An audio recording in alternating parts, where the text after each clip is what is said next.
So di cakes dito sa pinagparkingan ko dito sa Sagada sa may ginagawa naming evacuation dito sa trabaho ko. Pupunta sana ako ng Baguio pero pansin ko wala akong classer. Oh no.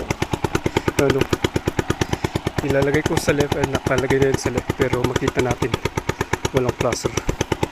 Ilalagay ko po sa right, nasa right na po siya.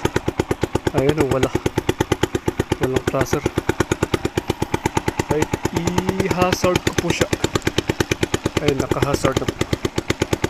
Wala.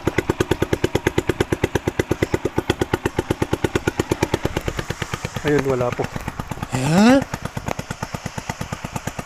So, bakit kaya ganun mga Lodi at Lodi Kicks? May gumalaw kaya o ano kaya talagang nangyari dito? Sige po, alamin po natin. So, ito po ang nakita